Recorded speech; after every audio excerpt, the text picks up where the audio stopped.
Howdy, everybody. Welcome back to Bald and Board Games. I'm Bald. I'm bored. And we just did the unboxing for Labyrinth Chronicles. Now we're going to jump into the rulebook rundown for you. Yeah, brand new game. Enhances the original Labyrinth into more of a dynamic. There's 3 different game modes. You can play Classic, you can play Master, you can do Chronicles, which is the co-op version. There's like a campaign. Yeah, exactly. So we're going to dive in. We're going to give you the explanation based on the rulebook, which there's 2. So it gives you, if you're going to play your very first game, here's how to set everything up. And then for future games, here's what else changes, such as if you're continuing a campaign, how to do some of those steps. Alrighty, everybody. First game. Little story for you. It was a scary night that we, the fairy folk of Fairy Vale, will never forget. William, the dragon, our dear old friend, emerged from the last rays of the setting sun. It was a surprising sight, because William is a heavy sleeper, and he was usually still down in his den snoring that early in the day. But this was only the beginning of the real problems. We waved to the dragon, and some of us even asked jokingly whether he had trouble sleeping. But the dragon only roared in response, and then attacked the village. None of us had ever heard of a dragon roar before. Shocked and frightened, we only stood there and watched William smash the inn to pieces. Only then did Raymond, the innkeeper, shout, "The dragon! He's lost his mind! Run! Run for your lives!" And we did. The terrible noise behind our backs told us that William did not stop at the inn. Somebody must have called him Bill. Doesn't say that. Note, a single building in the village was left unscathed, and the dragon, having done as much destruction as he could, finally got tired and retreated to his den. Luckily, nobody got hurt, but still, it was the darkest and coldest night of our lives. Come morning, we saw the full scale of the destruction. But despite that, we felt some hope. The rampaged unearthed a labyrinth close to our village. Scruplin, our scout, confirmed that it seemed to be filled with treasure. If we could collect and sell the treasure, we could be able to rebuild the village. We should start with the inn to provide food and shelter for all the fairy folk. This is very important. However, the labyrinth seems to be inhabited by a handful of ill-wishing goblins. We have no choice but to explore it. Entering the labyrinth is our only chance. Will you have enough courage to do it for us? Just hand off the task to someone else. So the Labyrinth Chronicles is a cooperative campaign. So if you're doing that one, that can be played against across multiple games. That's literally Chronicles. Yeah, what Chronicles is. Yep. It just says during each game, you will enter the labyrinth to collect items. Between games, you will be able to spend and collect resources repairing the Fairy Vale village. Your choices during the repairs affect how your future games will look. So that's if you were doing the campaign portion of it. Yes, and boom, here is the starting grid. So we did the first 3 steps recording this. I was going to say pre-screening, pre-recording this, just to make it easy, but we'll call it out what it is. So the first thing is underneath here, which you would have seen in your rulebook rundown, you have 4 interlocking board pieces. You connect them together. It's very simple. Match the colors. So the middle of each is a gem color. Just match the colors accordingly. Place the board together. Then in the 4 corners, you're going to place the 4 dark gray pieces with the player color pieces. There's only 4 corners that are dark gray anyway. So boom, they go right on in. Then you'll place the other 12 dark gray pieces into their spots along the middle and the outsides. And then all of the light gray are randomly placed. Yep. So the dark gray have a very specific orientation. The light gray, you randomly just throw them in however you want. And the dark gray ones have a little section on the bottom that you can see here that allows them to fit into the holes in the board so they will not move. So you'll know if you put the right piece on or not, because the white ones move. Boop. All right. So our first step, it says we have the yellow line, which is on this side in the top.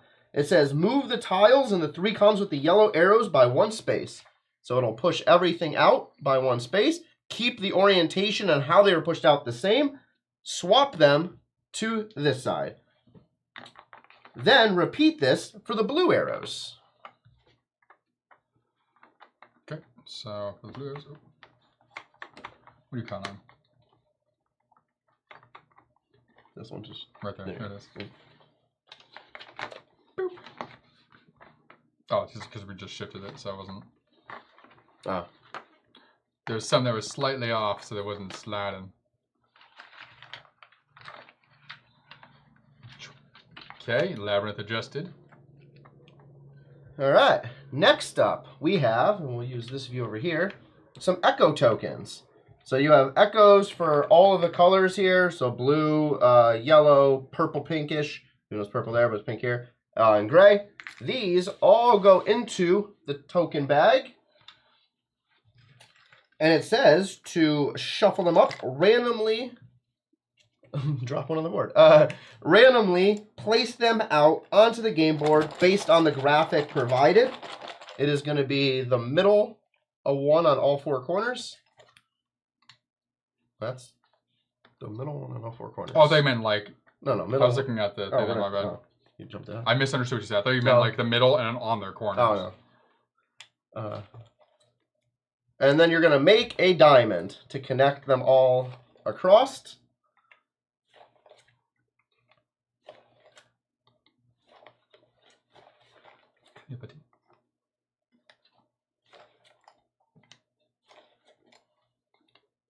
And then you're going to connect a diamond surrounding the middlemost tile, which is 1, 2, 3, and 4. Okay, so probably what I was doing, right? Yeah. It's not the way that you were explaining it. You're like, I literally put my finger on the tile, like this one here. Oh, I didn't see that. I heard middle, so I was like, okay, middle. And then, middle. And I saw the picture, so I was like, okay, it's going to... All right, next, we are going to go to the portal board. That is the one on this side of the table. Take the 16 small item cards. We have those already pre-prepped. Shuffle the item deck. Place it face down onto the portal board. It'll go onto the leftmost space over here. Draw 4 cards. Place them 1 into each of the colored portals.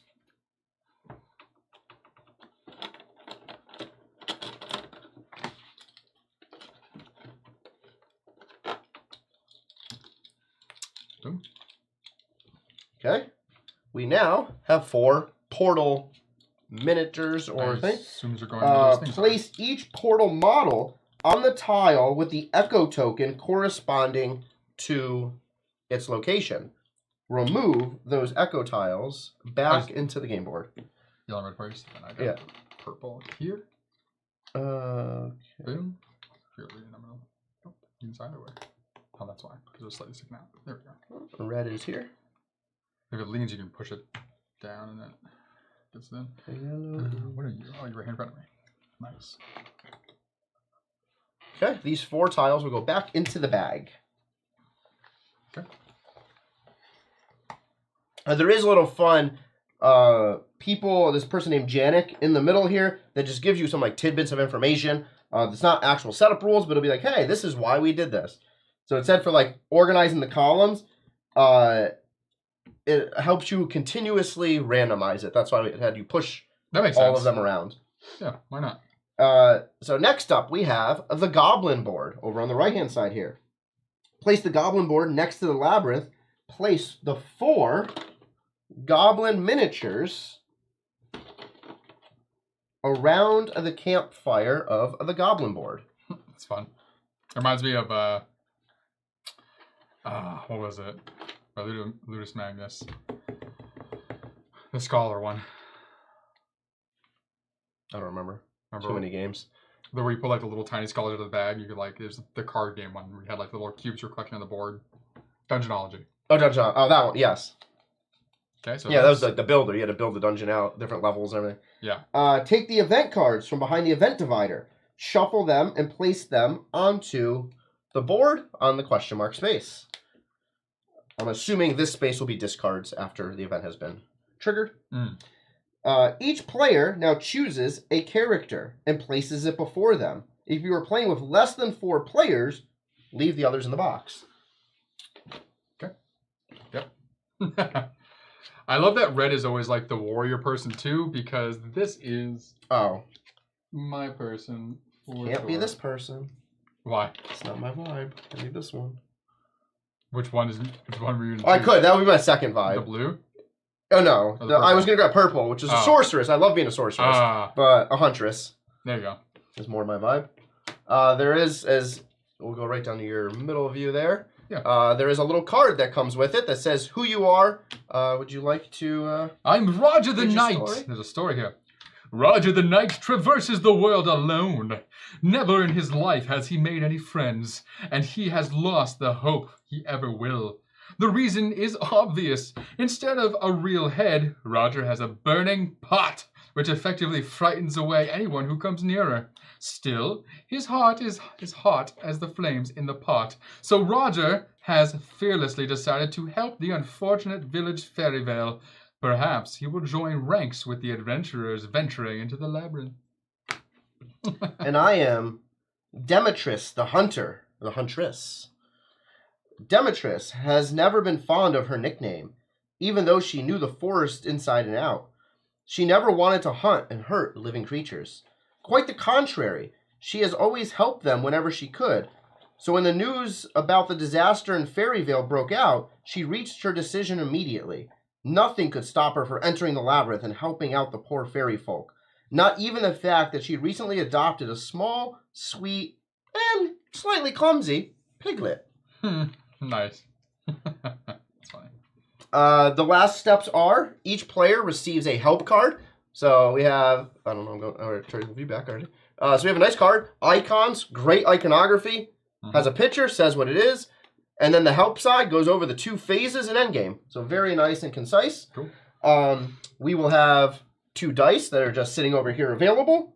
Cool. And determine a first player. Oh, why did they tell us to put our pieces onto our board? And we selected them? Oh, I don't remember. I just wrote pieces. It's like the third. Did you skip it? You did skip it. No, I read it. It's over there. Boop. Each player place the models on the chosen character on the starting spaces. Oh, on the start. Okay. Colors. Yeah. Skipping. That's easy. Sure. We're not attacking each other. I know. Instead of reaching way over there, I'm gonna reach. I thought you were gonna choose purple. That's why I put purple there. No, you put yellow here. I took purple and put it over here. No, you just literally took yellow. I know. When you set up the board, you had purple here, and I swapped it because I was going to take purple. Oh, yeah. Gotcha. Okay. All right. First game structure, everybody. During the game, players take turns in clockwise order until all the items are collected from the portals. The goal of the game is to collect as many items as you can on a character's turn. Each turn begins with the labyrinth phase. When a random... so I'll do that first then. I'll go first. When a random thing happens, then you have an opportunity to collect items and manipulate the labyrinth. When you're finished, the next character's turn starts.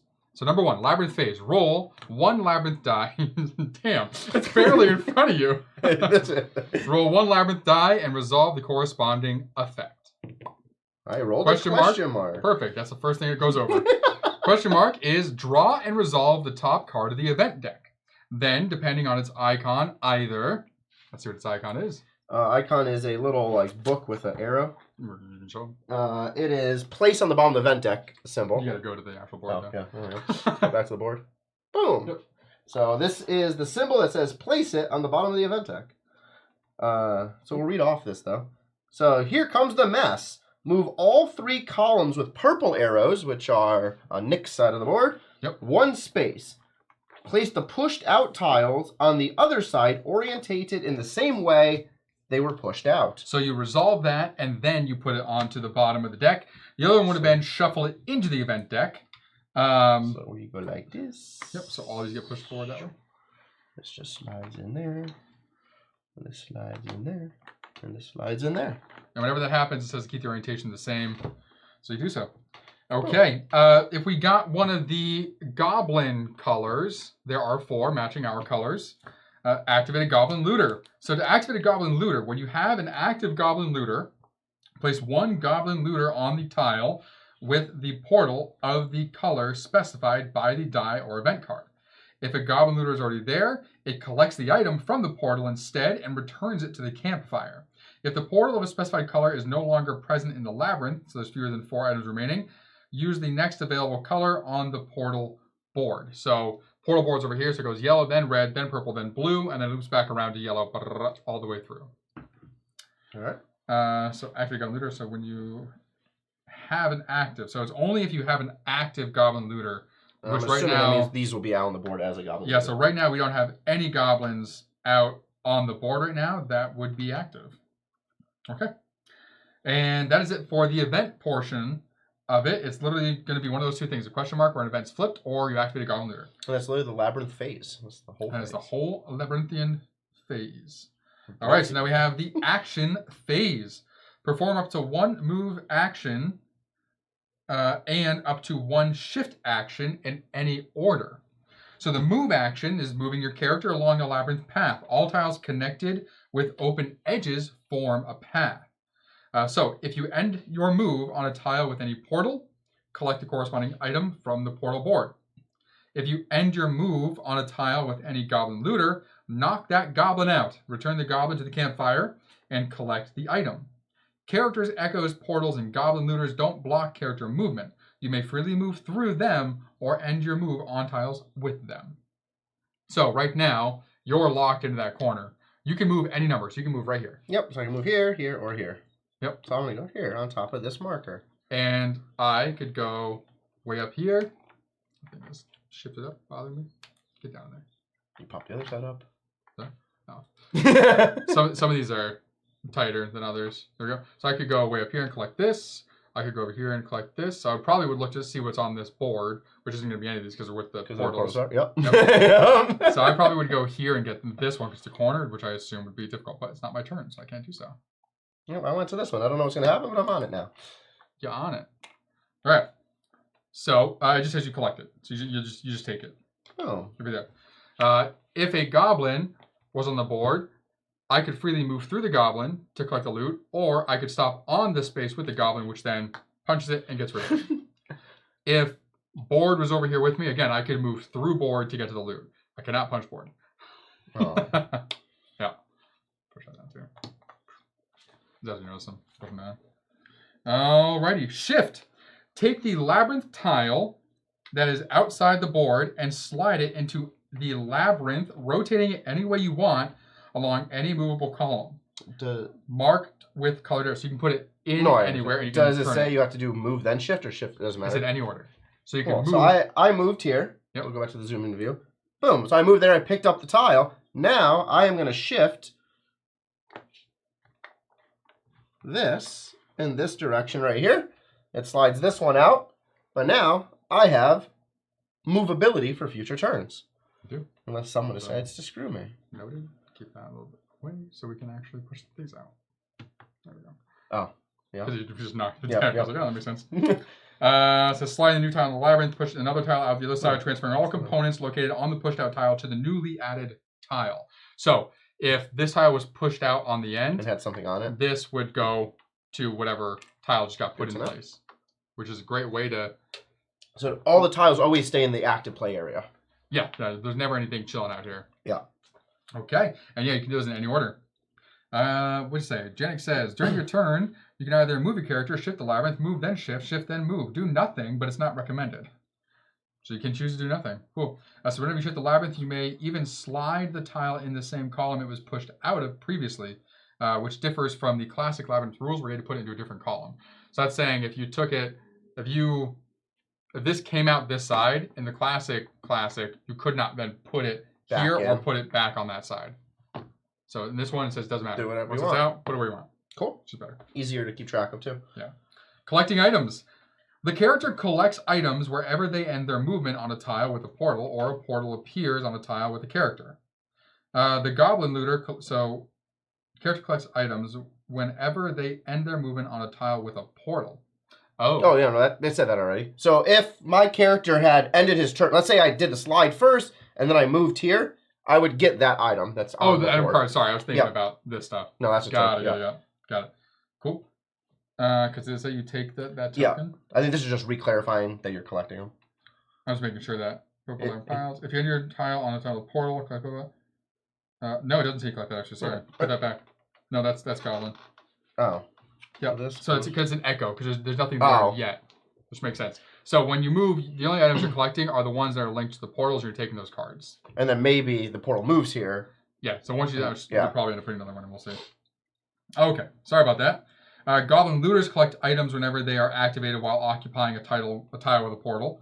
Whenever an item is collected, immediately resolve the following steps. Depending on who collected the item, the character collecting the item takes the corresponding item card from the portal board and places it next to their character card. So you take one of the 4. That's not on screen.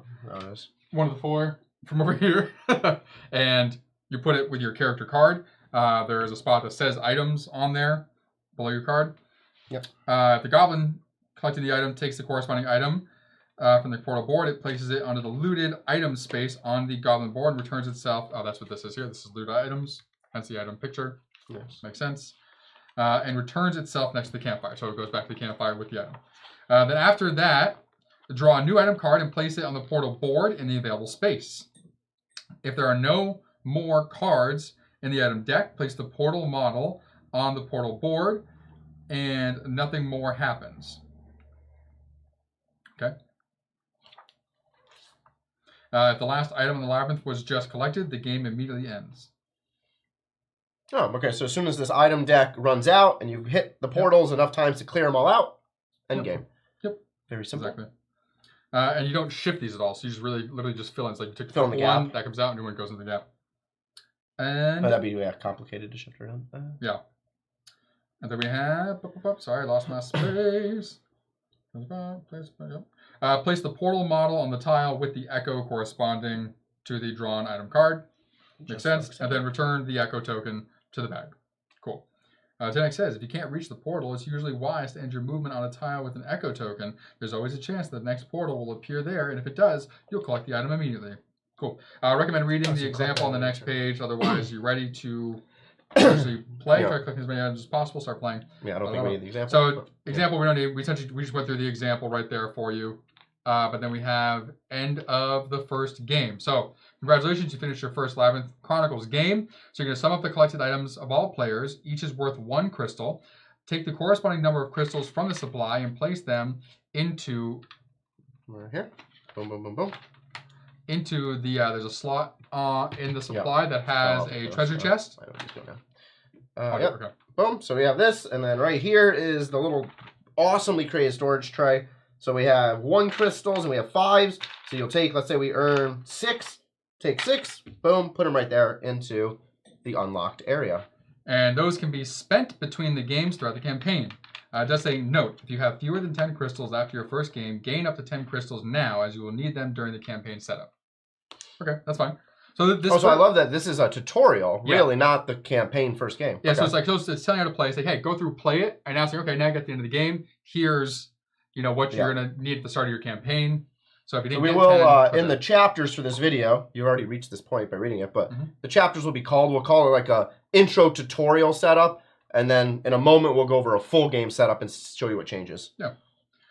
So then during the first game, there's no penalty for losing items to goblins, but from now on, you should be careful not to lose too many.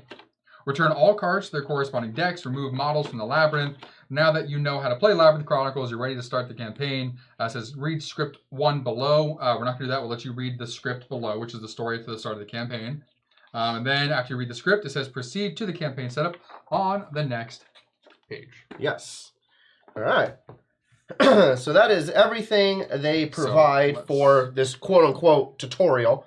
So campaign setup is these character sheets. That's not what it's called. These player aids, whatever we call them. So they give you a nice set of 4 right here that say setup 1, 2, 3, and 4. These go over setup 1, 2, 3, and 4. These go over end of game. So it very clearly articulates exactly what to do to end one game to start a new game. So here, if you haven't played your first game yet, go back and do that. Then find the 4 setup and end of game cards. Insert those on the first page of the campaign binder.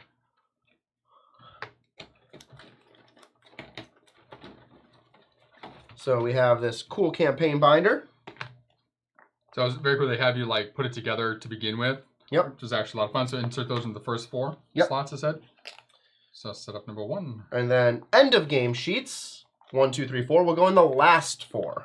Ah, cool. Like literally the back of the binder? Yeah. Says? Cool. Okay. I don't want to do that one. So they're in the front, like so, and then put the other ones in the back. Make sure they're not going to fall out. Little side slots. End of game. My mind is like partially struggling with the fact these are side loaded instead of top loaded. I'm so used to the top loading. I hate side loaded when it side like reverses. Well, I'm fine if side if all of them are the same side. Yeah. I hate when it's like this is this way, this is this way. Sure, there's a method for the madness. Then backside. Boom, boom. Okay, now you are ready to start your campaign. You would grab a campaign sheet, which is this whole booklet here. So this is a book of sheets. So just the one sheet like this, it's double-sided, and there's a bunch of them, so you can play multiple times. Yep. So you're gonna take this sheet. This is how you track not only your progress, but also the goblin's progress. Oh, nice. You progress by repairing buildings and completing chapters, which require you to collect crystals. The goblins progress by collecting items. So for this, obviously, as we showed in the rulebook, or not in the rulebook, the unboxing, there are all of these small boxes. So like this one here says the inn. So as you repair the inn, you would get this box and be able to unlock it. So this helps track what you've been progressing towards. Cool. On the campaign sheet, there is a shop that allows you to use your crystals. First, you can spend 10 crystals, returning them to supply, to buy a hammer, which is right there. Fill in a hammer location. So you can see there's a bunch of hammer locations. So to get the inn, you would need 1 repair hammer. For whatever these are, 2, 3, 4, etc. Leave all unspent crystals in the tray, which we showed you a moment ago. You'll be able to spend those later. Each time the last hammer above a frame is filled, you choose which one, and only one, building in the frame you will build. As first slot only contains the inn, mark it now. So we would mark it. After you played that little intro that we just played, we would then mark the inn, because we've collected 10 crystals. It said, boom, spent the 10 crystals. Check. Yep. So it said if you didn't collect 10 crystals during the game, give yourself up to 10 crystals because you're going to need it for right now. So you can do that. So you would mark that off, check off the inn, and then continue. Marking a building means you have repaired it. Find the inn building box and open it. Okay. Which actually, do we want to just do that since this is the intro of the campaign? Yeah, that's fine. Okay. I'm not going to mark this. Oh, no, that's fine. Yeah. So we're going to act as if we just played that tutorial mode for the purpose of this rulebook rundown. We will go back and play it off stream. But now, open the box. You'll find a building instruction sheet, which is this nice little sheet here. You will also find 3 bags filled with different contents. Do not open the bags. Unfold the instruction sheets and follow the information. Yep. So we have 3 bags. Inside the box, it goes over a little like components list of what to expect in those 3 bags. Cool. And they are Ziploc, looks like, and they're not even closed, which is some of them are. So you can reset the game, it seems like, which is nice. Yep. All right. Can we put this over top of that? Putting one of what? This over top of this for the moment. Yep. All right. So we have the bags are labeled IN1, IN2, IN3. So IN2 and 3, it says to leave closed. Open bag IN1. IN1 will come with a inn magnet. Place it anywhere in the village area. And this says on the inside of the box cover, we have the magnetics, which is the same as this little board here. So we just place it there. Holy shit. It's also magnetic. It is slightly magnetic, yeah. That's actually really cool. That is sticking. That is great. So if you did not get the metal poster, you can use the inside of the box cover. Yeah. I was wondering about that. For the complication of that, we're going to use this little board. Oh, yeah. Yeah. Why not? You have it. Yeah. Okay. Very then, cool. This is a stronger magnet anyway. There are in cards 1, 2, 3, and 4. Oh, sorry, your hand too. So this will give you some setup for the inn. This will then go into the binder. Just like before, we'll do that in a moment after we read these. Yep. So card 1 contains additional setup rules. Cards 2, 3, and 4 contain story, but should only be flipped when instructed. So there's a story on the back. There is some information on the front. So that's 2, 3, 4. You can take that. Then we have some other cards. These get slotted in right behind, but leave one open. The top so one 1, 2, 3, 4. Okay. Yep. Sure. And I'll show you guys what it looks like once I get in here, so you don't watch me struggle to put them in here. Yep.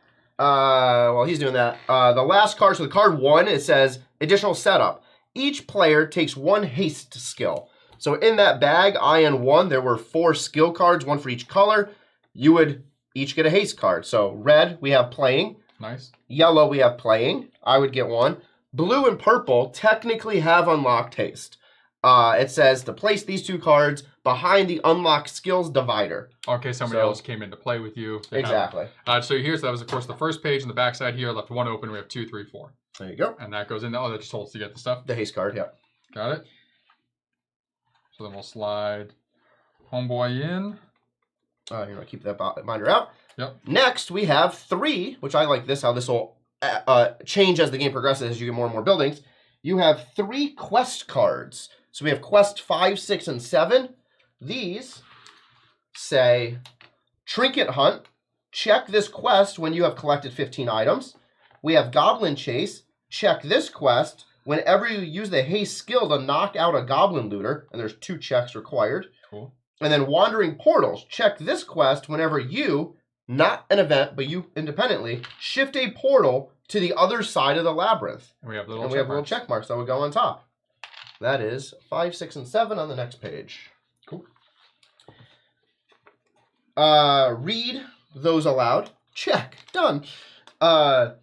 Leave the empty IN bag in the inbox. So it just says keep that black bag around so you can put things in it later, I guess. Well, so you can probably you can reset. Yeah. The game, and then so this is what we have right now. So you have the 1, 2, 3, 4 with this side specifically showing, not the other side. It says IN on there. Yep. And then 5, 6, 7 there again with the IN showing there. Just like, are we just sliding? Can we just slide these in here? No. We'll never end up doing that. Or pull. I'm assuming it's gonna pull them out. Yeah. So for the box, it says place IN bags 2 and 3 back in the box. Place IN 1 back on top. And you close the box back up. So that when you unlock it later, you just grab this box, pull out the contents, and you're ready to go.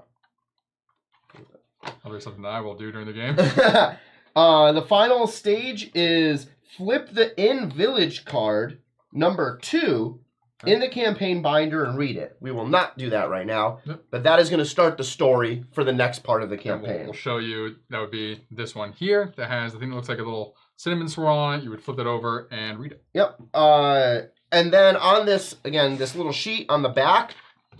Hilarious. Show on camera here. I know. It says when you've completed 2 of the quests and when you've completed 4 of the quests, then you read what happens next. So in IN bag number 2, there's going to be more quest cards. So as you complete more quests, you unlock more things. Sure, we can put it back in the box. Yeah, there's no other spot for it. No, there is. Is there? I think. Is that what the unlock thing is? Yeah. Okay, yeah. Cool. Yep, so the sheet can go back in the box if you want. I think it's easier by just, there is a little slot here for what's unlocked. Yep. Okay, so now it says, congratulations, you have finished preparing your campaign for Labyrinth Chronicles. During the campaign, you will rebuild the village, discover why William destroyed it, and you will also unlock many new things, such as haste, which we just unlocked. Yep. In the future, refer to the full game rules, which we'll get to in a moment, and how you would like to continue. So you can either play the next game instantly or continue back to it. So now we'll have Nick go over some of the highlighted rules for the full game, and then we'll go over and talk about full game setup and how that changes a little bit for each additional game. All right, full game rules, everybody. So you have your campaign sheet. Let me get it back to you. Campaign sheet that tracks yours and the goblin's progress. So then you have chapters. Chapters are completed by collecting the required number of crystals during a single game. The chapters are these numbers on there. Whenever you complete a chapter, read the corresponding script. Perfect. So that one says script 6. Marvelous. One thing to call out before you continue there. Because you're saying script, because it matters. For the add-on, we do have this script book. This kind of just goes right into play. I glanced at it. They're talking about this one. I know. Oh, okay. But so there's two types of scripts. So there's these chapter scripts, and then in this scripts book, there is more scripts. These are your personal quests. Yeah. I'll give you the setup right now. It takes less than 3 seconds. Setup is every player gets a personal quest matching your character. Progress on it, check it off, read a script. That's really what this whole book is all the scripts. It just says you get one for your character and track it. Yep. There we go. That's the difference between the two scripts. So the main game book scripts are this. The scripts in the side book are your personal quests. In the back of the main game book, you have your script book right there for you with everything. Which I kind of hate. Right, it's at the very back. Why make another book if it's already small enough? True. You're nitpicking. I was going to have a small book here and just make a script book. And But people may not have that though. Yeah, no, but just like make a whole script book and like have a divider in the middle and be like, hey, after this page is this scripts book. Yeah, man. Whatever. You're making a whole other book for no reason. Probably costs more money to do that. Yeah. Anyway, 3 building slots are unavailable. You cannot fill in the hammers next to them until you complete the second chapter. The green frame around the area with the 3 building slots serves as a reminder about this. Yes. So lock symbol number 2, you have this green line. So everything on this side cannot be touched. So we have the inn, we can get 2 other buildings, and that is it until we unlock chapter 2. Nice. And shop, which is down there again. We went over. Between each game, you can spend crystals at the shop to buy hammers required to repair buildings and scrolls, which can help you during your adventures into the labyrinth. Buildings. Whenever you buy a hammer, fill in one of the blank hammer icons next to the chosen building slot. So like those. When the last hammer slot of a building is filled, you manage to repair one.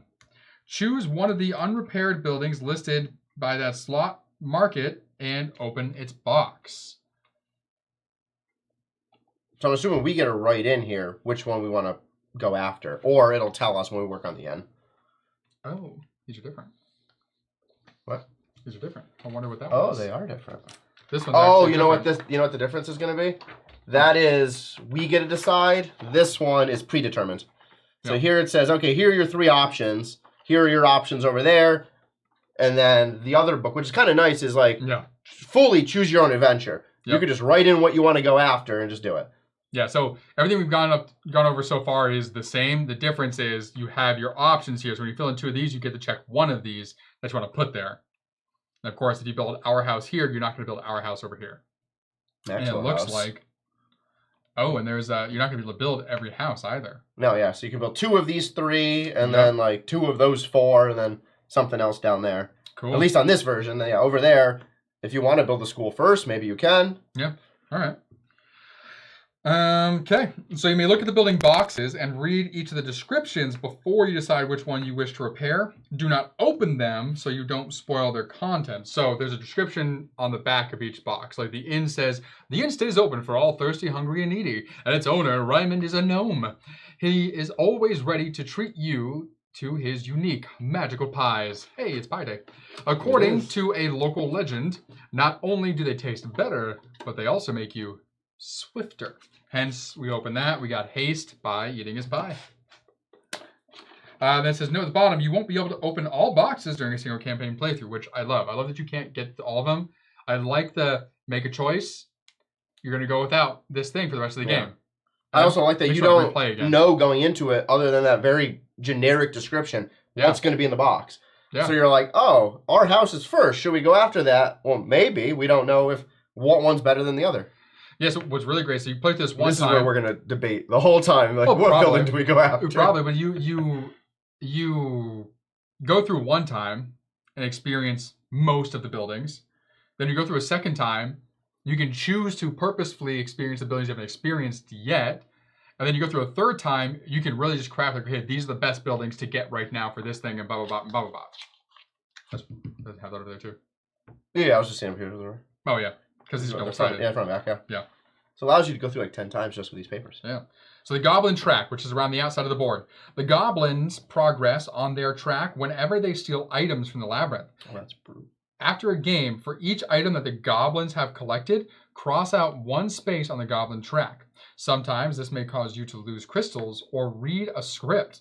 Sometimes items stolen by the goblin will affect your campaign score. Crazy. Yep. So it says here you have script scores, then -5 crystals. Poof. I wonder if like there's an ability at some point in the game that you take items back from the goblins to try and mitigate that. Maybe. Scrolls are next. Scrolls may be bought from the shop for 2 crystals. Whenever you buy a scroll, place one chosen scroll next to the portal board. Scrolls offer single-use effects, after which they are returned to the shop and may be bought again. Unused scrolls are kept between games. There are 4 types of scrolls, and you may you may buy up to 2 tokens of each type. Okay, so the first one is anytime, which means discard 1 hourglass token from any card. Which effectively lets you, I assume, reuse the card, because haste here says place an hourglass on here to move your character. Next up is anytime. Oh, sorry. 3 of these you can use anytime. Yeah. It says anytime at the beginning. So the first one lets you discard an hourglass from token card at any time. The next one allows you to freely rotate a movable labyrinth tile containing your character at any time. The next one, you can re-roll any number of dice at any time. And lastly, only during a character's action phase, you may shift the labyrinth on them. And does it say opposing character? It says during any character's action. So you can shift your own to get in a better position. Yeah. So you've already shifted, and you're like, oh, I need to shift again before moving. I wonder if, like, during the competitive play, if they have a way for you to buy those, so you can then use them to screw over. That'd be amazing. All right, so you have scripts. When you are instructed to read a script, find them in the rulebook on page 18 to 21, we showed you earlier. Read it and resolve its instructions fully. Each script ends with the following separator, which is a line. All right, and then we have a different type of game. Yeah, so this is the full game setup now. I'm not going to go through all of it. I'm going to brief over it to say what's similar. I'll tell you specifically what's different. So this says, note, shortened setup instructions can be found at the beginning of the binder. So that is the little like pieces in that binder right there. Those are the little 4 sheets. If you're playing consecutive games, skip numbers 1, 2, 3, and 4 on this listing. So steps 1, 2, 3, and 4 is literally setting up this board as you see it. So it's setting up the 4 corner pieces, the dark gray, and the light gray. If you're playing consecutive games, it says just leave it alone and just keep playing from the orientation you had it. Additionally, you're going to move tiles. So starting every game, regardless if it's consecutive or not, you're going to move those yellows, you're going to move the blues to get things all shifted up. You're going to place out the echo tiles every game in that diamond format there that we did at the beginning. You're going to place the portal board and shuffle the cards based on where they're located. You're going to place the portals out. You're going to remove those tokens. You're going to set up the goblin board the same way. The 4 cards, the event deck, every player is going to get the help card. So all of those first 10 steps are identical. Here's what's different. Step 11, make sure your supply is ready to go. So you have your unlocked bucket here, a little area. You have your hourglasses, your crystals. Treasure chest bucket. Unlocked bucket. No, that's a treasure chest. Oh, whatever. This is unlocked. That's treasure. Sure, both. They're separate. Make sure both of them are ready to go. Have the dice available. Place purchase scrolls next to the portal board. So now that you've played a game, you could have bought in a scroll with the shop action. So make sure those are available next to the portal board. So it seems like in a competitive game. Oh, this is the full campaign game. This is the full campaign. In a competitive game, it might act a little differently. We'll get there. In the cooperative game, it seems like we both have access to use it when needed. Yeah, once it's bought. Because it's cooperative. Exactly. Yeah, that makes sense. Additionally, take all quests from behind the quest progress divider, place them next to the player boards. Or next to the game board, sorry. Yep. So we'll just have those available. We'll probably have them up here. So all players can know the requirements. So those 3 cards that we had taken out for chapter 2 for the or part 2 for the end, I guess we'll call it. Yeah. 5, 6, and 7. Those will just come out and be available here so we can see them as the game progresses. Yep. And we already have those little check marks to be able to mark it. Each player, make sure you have your character card. Place the model of your character in your starting space. Perform any additional setup instructions according to the village cards in the campaign binder. decide a new first player, and kick off the new game. It does say a single game can last anywhere from 30 to 60 minutes. To complete the entire campaign, it can go between 5 to 10 hours. So doing the math real quick, that is about 10 total games within the campaign. So as you play the campaign, there's about 10 different chapters you will go through. That's cool. As you progress. That's nice. That's a nice short campaign, especially like you want to play through it to get the other unlocks again. It's not going to feel laborious to do so. Yep. Here, this goes over, I believe, the same stuff that you want to check. And then we do have just a fun glossary in the end. But this is the structure of the full game. We'll see if it's identical or not. So full game structure. So during each game, start with the first player. Players take the turns in order, clockwise order, until all items have been collected from the labyrinth. Cool. So a game is a single expedition into the labyrinth. Many effects ask or care if something has happened during the game. In such case, it is always about a single game of Labyrinth Chronicles. So if there's an effect that says, "Hey, has a goblin taken this thing?" It's not referencing a previous game you played where they took it. It means like right now while you're playing. Character's turn. So always begins the labyrinth phase. So same deal. Goblins will appear. They're attracted to shiny objects spawning through portals, but sometimes the labyrinth may move on its own. So then when you have the opportunity to perform your actions, so you go through the labyrinth phase again, so you roll your dice. And so this is where we do get to some different stuff. So draw and resolve is the question mark. On those cards, looks like you have your place at the bottom of the event deck. You do have a shuffle that event into the event deck, and you have a discard that event card. It won't be used again during the game. Which is nicely listed on the help card. And then you have your activate goblins again. So just seeing if there's anything different about activating the goblin. It says when you have an activate goblin looter, place one goblin looter on the tile with the portal of the color specified by the dire event. So if we roll the yellow goblin, it would spawn onto the spot with the yellow portal. If the goblin looter is already there and you rolled that yellow, then he would then collect the item that's there. That's how they collect them. That's how they get out there. So that's what I was looking for when we read through it earlier. I was like, wait a minute, I feel like I'm missing something. And I may have just read it weird.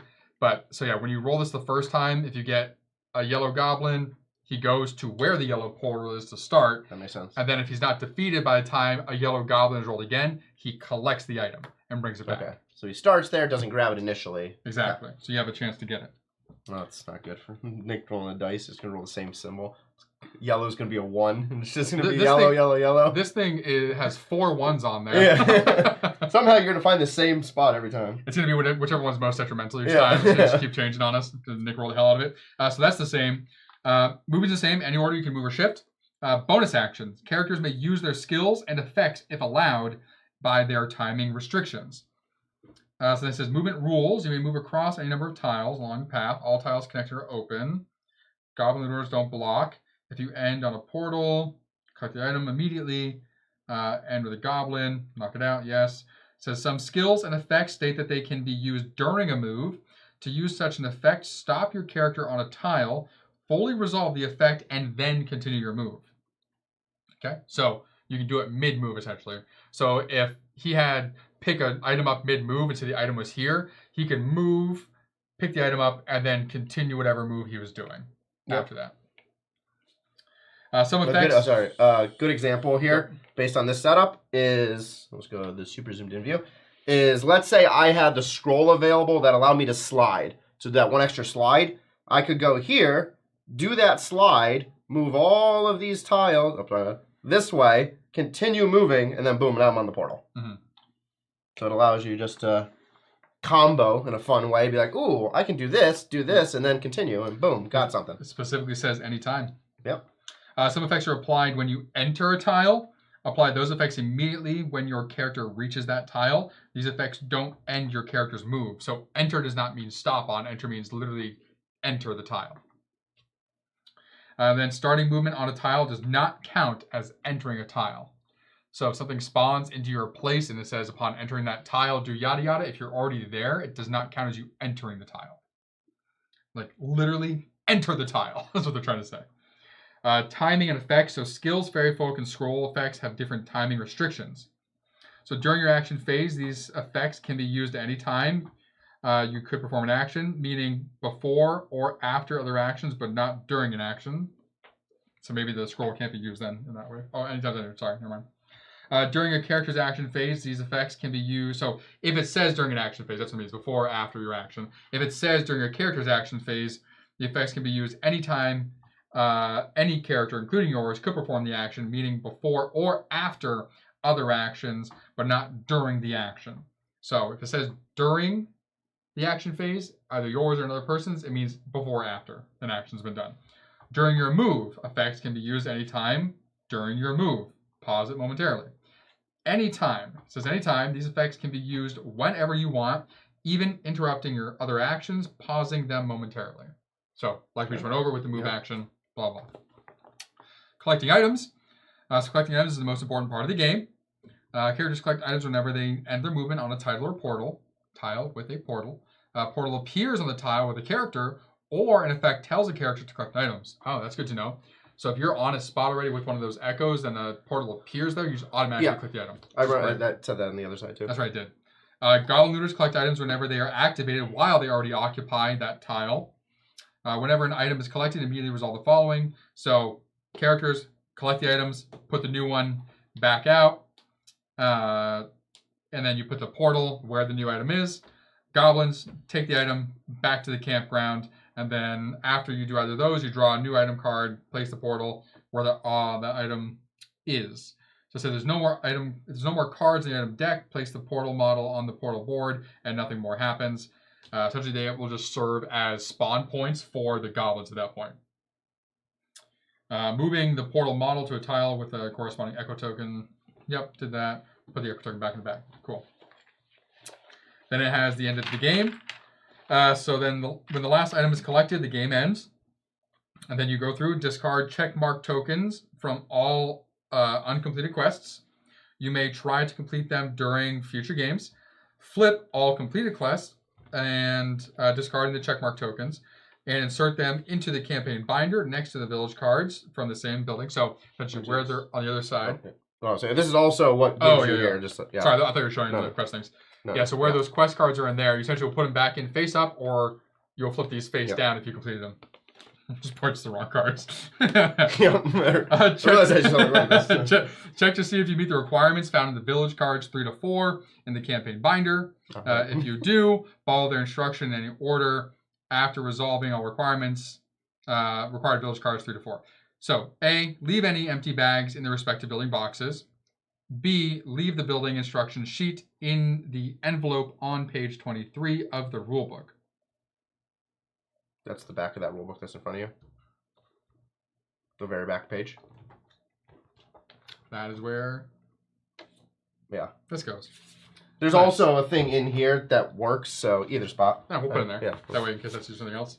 So that was put in there. That's kind of fun. All right. I like that. Keeps all the rules in one place. Nice. Take out the campaign sheet. Gain 1 crystal for each item you collected by all players. Count the crystals you've collected during the game. Check to see if you meet the requirements to complete a chapter. If so, read the corresponding script. Place the crystals collected during the game into the treasure chest slot in the reserve on the goblin track. Mark the number of spaces equal to the items that goblins collected during the game. If you mark any special spaces, immediately perform the related effect, so losing crystals, reading corresponding script, etc. You can now spend the crystals you have in the shop. Your primary goal should be to reconstruct any additional buildings by buying the hammers. So when you buy a hammer, fill in one of the icons. You fill in all the icons, mark off one of the buildings, blah, blah, blah. Mark which building box you want to repair, open its box, follow the instructions of the building sheet. So you unlock more buildings. Then you take the next step. So if you want to continue playing, remove all the components from the Labyrinth board, return all the cards to their corresponding decks, proceed to set up the game, but skip steps 1 through 4, which were specifically, I think, putting out the board and everything. So essentially, whatever random orientation the board is left in, you will leave it in, which is nice. Yeah. So you have to re-go through that all again. So you can do all that, or, sorry, you can start over, or you can save your campaign. So to save your campaign, place event, item, skills, objectives, and uncompleted quest cards behind the corresponding dividers in your book. Place the help and character cards in the game box. Place all purchased scroll tokens and crystals you have into the large treasure chest icon. Place all unlocked tokens in the large slot with the unlock icon. And place all remaining components in their appropriate slots. So I assume the scrolls... No, I just said scrolls, isn't it? Yes, I wonder what the unlock tokens are. I don't know.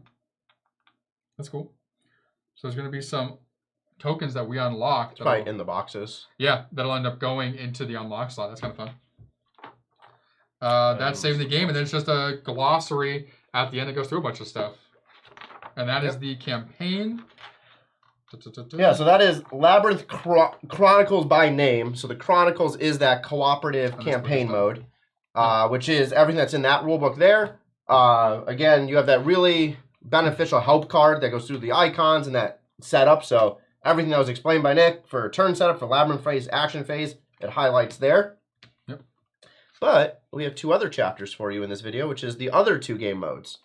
So I'll give you one. I'll take one. These would be 2 different pages, by the way. Going back, right? Yeah. Yep. So we have 2 other game modes, which are the competitive game modes now. So competitive game modes removes a few things. So this goblin board does not exist. This portal board does not exist. So ignore those in this image for right now. So we have our main game board here. Mm-hmm. You want to toss your dude in the corner. So for Labyrinth Classic, so this is one of 2 competitive game modes. The objective of this game, in this enchanted labyrinth, players set out to search for mysterious objects and creatures. By cleverly sliding the paths, the players try to find their way to the converted treasure. The first player to find all of their treasures and return to their starting space wins the game. For setup of the board, steps 1, 2, and 3 on this sheet is identical to what we just did. Nice. So you put your 4 corner spots in with your players, you place the dark gray in the very specific area, and then the light gray gets randomly tossed on. So we're act like, boom, we did that. Number 4, we would choose our characters. Check. Now, instead of putting out the, whatever these were called. Echoes. Echoes, thank you. I was going to say icons. Instead of putting out the echoes, we have treasure tokens. So we have a bunch of treasure tokens. So the way this goes out is you will place 12 onto the dark gray tiles. Not the 4 corners. Nope. Well. Oh, sure. Random, right? Yeah, sure. Yeah. I already random shuffled my hand. Sure. So you put them in the bag. We can do it that way. The bag's here for.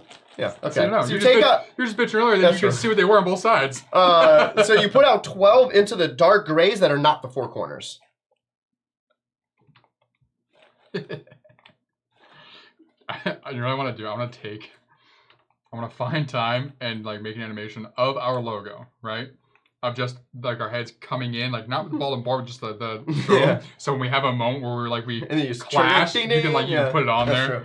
I we will that for Foxpaw. We will put 6 on the light gray corner pieces. So not the corners. Not the corners. Sorry. Boom, boom. I think just those 2 there, right? Yep. 6 on the light gray corners. Yep, the light gray corners. There should only be. Nope, that's more than 6. Why? Oh, hold on. I didn't realize there's different terrain. Very specifically with this green. So there's like a green corner here. Boom, boom. 1 here. It says that was green. Yeah. So 1, 2, 3, 4, 5, and 6. Okay. There we go. And then 6 in any movable light gray 3-way tiles. So the 3-way, such as this. Yep. It says any. There's probably only 6 of those tiles that are the specific 3-ways. 2, 3. This is one right here. Is that, yep, 4, 5, and do we just miscount? Maybe do. Did we not take one? Oh, no, here, that one. Yeah. Where's the last 3-way? Scanning. Got this one. Nope. Nope, got that one. Nope. That's a corner. That's a thing. Oh, right there. Nope, that's a corner. That's a corner. That's the one where you just took it off from. Got that one. We might be blind. Probably blind. It's hilarious. Got that one. That's a corner. Corner. Oh, right there. We're blind. Hilarious. Okay, so we just divvied out all of those tiles. So zoomed in here now. You have all these treasure tokens sitting on the game board. You then have a deck of treasure cards. Shuffle that up. That'll just sit off to the side. Boom. I've already shuffled it. The last player to go on a treasure heart starts the game. We're randomly pick a first player. So the way this gameplay varies is this. Very simple. So during each game, starting with the first player, players take their turns in a clockwise fashion. Before starting the game, each player may look at the top card of their treasure stack. So players are going to receive... Cool. 3, 4, 5, Guys out of the way. Players are going to receive a set of treasure cards. So in a 2-player game, we each get 12. In a 3-player game, we each get 8. In a 4-player game, we each get 6. So this is your stack of treasure cards. So it says here, each player may look at the top card of their stack without showing it to other players. It's like going to flip it over. Yes. So right, boom, you look at the top card. Doing one at a time, that's right. Yes. In the Labyrinth phase, you must shift one Labyrinth column. So you don't get an option. You have to do it. There is no dice roll here. The dice don't come into play. Nope. It's purely 1v1 or 1v1v1v1v1. Yeah. So boom, you would shift a column, whatever direction you want. To shift the Labyrinth, take the extra Labyrinth tile that's outside the board, slide it in. This will push another tile out. Leave the pushed out tile next to the column it was pushed out of. Oh, yeah, because it's classic, that's right. If there are any characters on the pushed out tile, they die. Place them onto the new tile you just put in. If there is a treasure token, leave it on the pushed out tile. Yeah. So this is not like the other game where the echo would just transition. This stays on that tile out of play. Nice. So you could just screw a player. They need one left. You're like, it's out of play now until your next turn. Yeah. You may shift any of the 12 columns, but with one exception. You cannot shift the extra tile to the same space it was pushed out of. Yeah, so that's saying... this is the classic mode. Is if this was a situation and this got pushed out here, you can't just go, well, I'm going to just put it back here. Yeah. Yeah. For the exact reason I just made. So if I pushed out his last treasure or a treasure, he can't just be like, hey, I'm going to push it right back in and run to it. But it seems like you can go to the other side. Yes. But then you're on the other side of the map, literally. So that is the Labyrinth phase. So unlike the dice thing, boom, you're just pushing a column. Does it say any order, or does that specifically come before moving? What? No, it's the Labyrinth phase. We're not on the action phase. So instead of rolling the dice... Okay, that's what I was wondering. Because in the campaign, movement consists of move and shift. No, yeah. So this is separate. Yeah. So the shifting is in the Labyrinth phase, which happens first. Got it. The action phase, you may now move your character along your path. You may move any number of tiles. A path consists of all tiles that are connected with open edges. The characters and treasures do not block movement. If you end on a treasure, you may only take it if it corresponds to the top card of your treasure stack. So you only are looking for your top card right now. Yes, like if I moved here, I would not take that treasure. Yes. If you do land on your treasure, reveal your top card, place it next to your treasure stack, place the token onto it to show you have completed it. Remember, moving, in this case, is optional. Got it. So you have to shift during the Labyrinth phase. Moving is optional. So here, if I shifted, like we're talking about, shift, Labyrinth phase, did that, token stays on that tile. Yes. I now get to move. I can move here and go collect this guy. And that would just sit. We'll go over here. That would just sit off to the side. Boom, he has 1. So we each know we have 12 apiece. Right there, because I'll never get hit by no, for the view. I know, just put it up here for the view. For the views. So we put it right here. Boom, that's 1. We can each track how close we are to that. Obviously, you're not going to know what other ones you have versus what they have on the board, though. Did it say to keep the tile? Yeah, token of the tile on top. Oh, okay. I say we can just keep stacking our cards. No. Really, it doesn't really matter. You could just stack them separate just to show you've completed it. Probably which is what we'll do, yeah. Yeah. No reason to make it easier to see how many someone's completed. You may always look at the top card of your treasure stack. Obviously, make sure you don't show it to other players. That's just common sense. You may only collect that treasure. So it just re-emphasizes you can only go after one treasure at a time, and it has to be the one on top of your stack. Yep. End of game. Immediately, when a player's collected all of 12 of their treasures in this case, the game ends. The first player to do this wins the game. There is a variant, Open Treasures. This variant is intended for easier gameplay and younger players. I thought it was going to be like... I thought it'd be harder. We're going after the same treasure. It might be Master. No, maybe not. No, that is what that is. Okay. So just to call it out for anyone who has younger children or wants an easier game, setup here, it says divide the treasure cards as usual. Instead of stacking them face down, put them all face up. So then you can when you move your tile or move onto a tile with any of your treasure tokens, take it. Yeah. So same end game requirements, but you can go in whatever order you want. Yeah, it's good for kids. Yep. I thought it was going to say like, all right, you're both going after this one treasure. Yeah. That's about what it's going to say as soon as you start reading. Because this is for points. Yes. Yeah. All right. So now we're going into the Master Edition of Labyrinth. No need to be on here. I'm going this fine. Why is it for the cut points and chapters? Oh, got you. So as you see this, you'll know this is now Masters. So the components that we need for the Masters. So we need the tokens and cards required for the Master Labyrinth can be found in part of the insert marked with the little splotch icon. That's the other ones there. We're going to need those. No, right here. Okay. We're going to take off all these. We don't need these now. Yep. I'm just throwing them off. Yeah, I'm just taking them off. So you're not going to be using these treasures. Yep. So treasures are for classic mode only.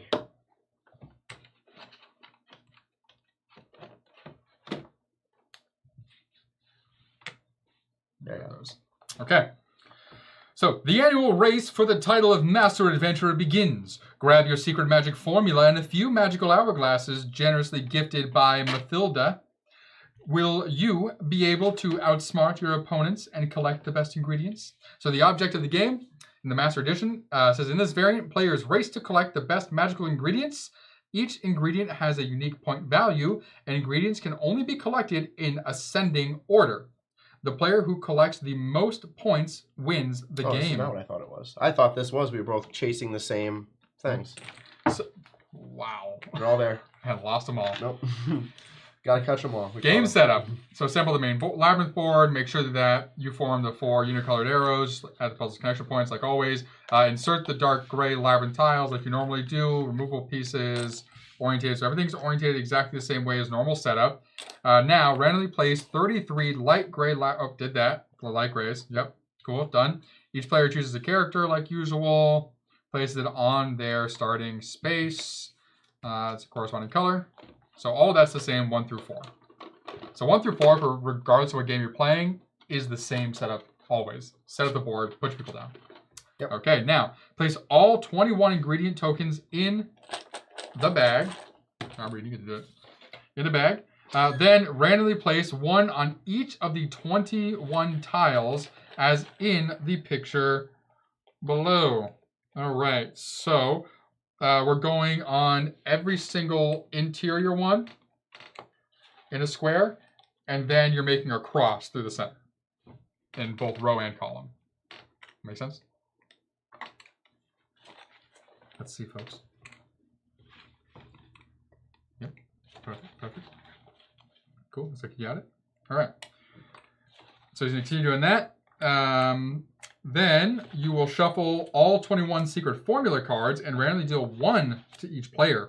Do not show the other players what you have. Return the remaining secret formula cards to the game box. Ooh, I love that variability. There's so many cards here, and we only get 1 card each. Give each player 3 hourglass tokens. The youngest player will start. That's stupid. He's like, I don't want to not start first. Yeah. We'll roll a die and still not start first. At least I had a chance. I have 0% chance here being the youngest player going against you. Barely younger, by the way. That's a point of pride for him. We're both millennials still. That's true. Yes. No, that is a good point. You don't want to be shoved in either generation above or below. So boom, we have 3 hourglasses. We have our secret formula to make the Krabby Patty. These are I was showing this. These are what the secret formulas look like. There we are. Boom.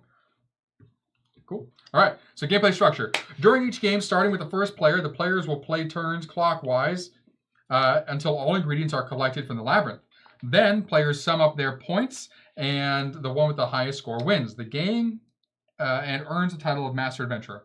So that's fun. So now instead of just being the first person to finish off your deck of cards, win, it's going to be okay. Just once they're gone, whoever has the most points wins. I'm assuming this will add bonus points if you collected the ones on your secret formula. Find out right now. Character turn. Labyrinth phase. You must shift one labyrinth column. So again, this does happen before anything else. You are shifting the labyrinth to begin with. So to shift the labyrinth, same thing. Take the extra labyrinth tile, slot it inside one of the movable columns. So push another tile to the other side. Leave that tile out the column where it's pushed out. If there are any characters or ingredient tokens on the pushed out tile, place them on the newly added tile. You may shift, which is actually different. So ingredient tokens are put on the new one. Yeah, so like echoes. Just like the echoes.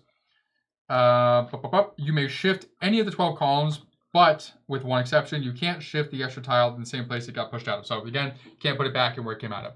The only game where you can put it back in where it came out of is the campaign specifically. And that was it. Action phase.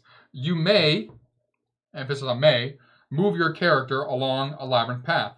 You may move across any number of tiles along the path. A path consists of all tiles that are connected. You can't end your turn on the same tile that you started. You can't end your move on the same tile you started. So you can't like loop and come back. Just don't move. Essentially what it's saying. Characters and the ingredients don't block character movement. You may even end up on the same space as another character. Okay, that's good to know.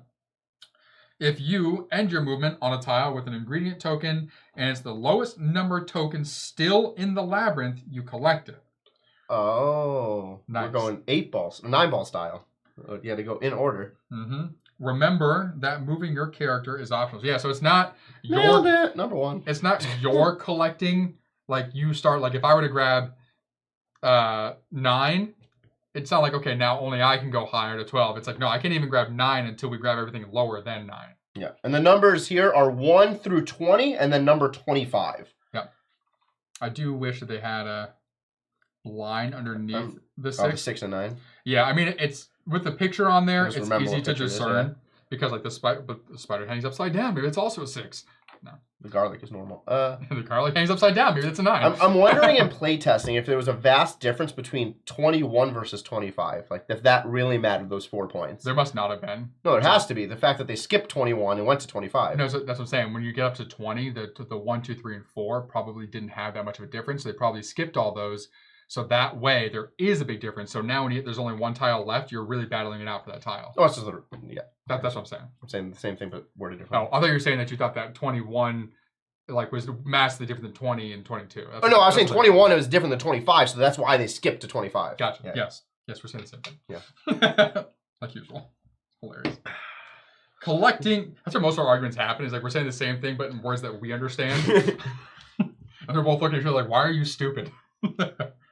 So the collecting ingredient tokens may only be collected in numerical order. You have to start with the number 1 and can't collect those until it leaves Labyrinth, following 2, and so on. Note, mistletoe is the last ingredient, 21st, but it's worth 25 points. We're just talking about. Whenever you collect an ingredient token, place it next to you. The number visible on the token is its point value. Ingredient tokens may only be collected if a character performs a move action. You can't collect a token just by standing on it. I don't even know how a token would end up in the same spot as you if you didn't collect it previously to begin with. Weird. But they probably mentioned it because people probably did that. Oh, I get it. No, I get it. Okay. If I ended my movement on 11 but couldn't collect it yet technically. Oh. And then you collected 10, I can't just say, oh, collecting this. And that's why I said you can't loop back around. Exactly. So you have to leave 11 and come back. And you can't even just come back. You have to come in a future turn. Yep. That's smart. I like that. You can't try to troll the other player to do it for you. Exactly. But if another player sees you're sitting on 11, don't go after 10. If it wasn't written that way anyway. Like, don't give them the free grab. Or position 12 right next to you, so once you get 10, they pick up 11, exactly. 12 right away. So, yeah. It would make for a longer, more irritating game if you could do that. Secret formula cards. All right, so during game setup, each player receives 1 secret formula card. It shows 3 ingredients, which are worth an additional 20 points for that player. All right. You may look at your secret formula card at any time, but do not show it to the other players. Crazy. One thing I do love, because I briefly glanced at these, is they play tested this very well. They separated the numbers. There is no back-to-back numbers on these cards. So if you had number, let's say, example here, This is 10, 12, 15. If I picked up 10, I don't have to worry about, damn, I had 10 and 11. He's going to grab 11, like, I'm screwed. Yeah. But in a 3 or 4 player game, that matters now. Like, oh, I have 10 and 12. I can't pick up 10 unless I know on my next turn I can get to 12 before someone else gets there. Yeah, and like... So I do like that. It's like mine is 6, 14, and 18. So pretty spread out except for the end here. Relatively close, but yeah. I wonder if there are... I'm assuming... There's multiple that have like the same number. There has to be. There literally has to be with that number of cards. Yes, there is. Yep. Yeah. There has to be, but yeah. I was wondering. Matilda's Hourglasses. During game setup, each player receives 3 Hourglass tokens. During any of your turns, you may discard 1 Hourglass token to immediately take an extra turn. Cool. You can't use the Hourglass tokens 2 turns in a row. At the end of the game, unused Hourglass tokens are 3 points each. So right there, you have 9 points. I was like, here's the math. Got 9 points right there, which could help split the difference potentially. Like if you got the big numbers here, if you got this 20, but someone else nailed their 20 there, not spending your Hourglasses could put you 1 over. Which also is great, the fact that there is no back-to-back numbers, that you can't just grab 10, use an Hourglass, and grab 11. Yeah. So it doesn't. You can go grab 11, but that's not going to help you on the secret formula card at least. Right. So very well done with balancing it so far. Yeah. I haven't played it yet, but yeah, it seems like it. Awaken Realms does it. So like they're reworking balancing in Asylum, like below Asylum right now. Which like they already had that out for a while. Like the prototypes on, and they're going to read through and they're like, okay, we're going to rework these things to make it more streamlined. Which is exactly what a company should do. Absolutely. I have advice, but it has a price. Is the name of this section. If you struggle to find a good move to make, asking another player. That's stupid. Ask for help. So what it's saying I will tell you what to do. That's exactly what you should never do. It says during your turn, you may offer 1 or more of your ingredient tokens or even an Hourglass for advice. If any player is interested in your offer, they may show you how to resolve your turn. If you decide to follow their advice, you pay. However, if you decide not to follow their advice, you don't have to. We would never do that in our game. That's a weird like. That's for kids. Okay. Well, for kids. End of game and scoring. When the last ingredient, the mistletoe, is collected, the game immediately ends. Now everyone counts their points. Every ingredient is worth the number of points visible on it. For example, mistletoe is 25. Every ingredient is part of a secret formula. 20 per ingredient? Per ingredient. Oh, that's... Every ingredient that is part of your secret formula is worth an additional 20. Well, okay. So your Hourglass balance, that still could work. No, it still does. What it does now is it actually balances it even more, because if you collected the 6 also, like if you had a 6, I had a 6. Yeah. Then that means like, okay, now there's no way for me to do this. Yeah. So what it does, like, okay, I can still get these 2 to get 40. Yeah. So that actually works. That's what I was worried about. I was like, well, if someone takes 1, I'm screwed. Cool. I like that we won't know though, because like even if I take 6, like he knows he can't get 6. Yeah. But I may not even have 6, or I might have 6. No one knows until the end. Exactly. Then every unused Hourglass is worth 3 points. So add those all up. The player with the most points is titled Master Adventurer, and the winner of the game, in case of a tie, players share the victory. We won't. Nope. We'll figure out a tiebreaker. Somehow we will tie though. Somehow that will happen. Yeah. So then just to reiterate for y'all, they have a example down here. So every token is worth a number of points on it. So if you have a total here, if you have 1, 7, 14, 25, 1 plus 7 plus 14 plus 25 is 47 points. Additionally, the feather, which is on here, is worth an additional 20 points because it's on a secret formula card.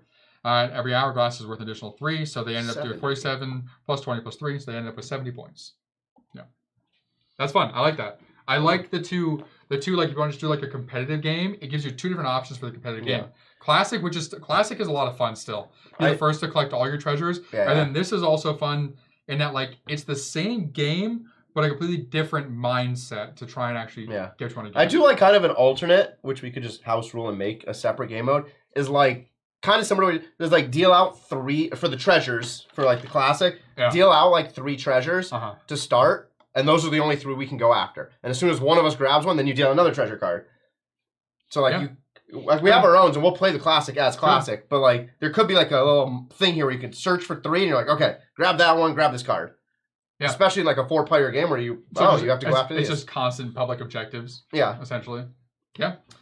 Yeah. So for this video, obviously we have the 3 chapters of all 3 game modes. We will do separate playthroughs. So we will do a classic and a master as the competitive. Sometime in the future, we'll find time to work through the campaign. Yeah. As mentioned, it seems like it's going to take 5 to 10 hours, which is not bad.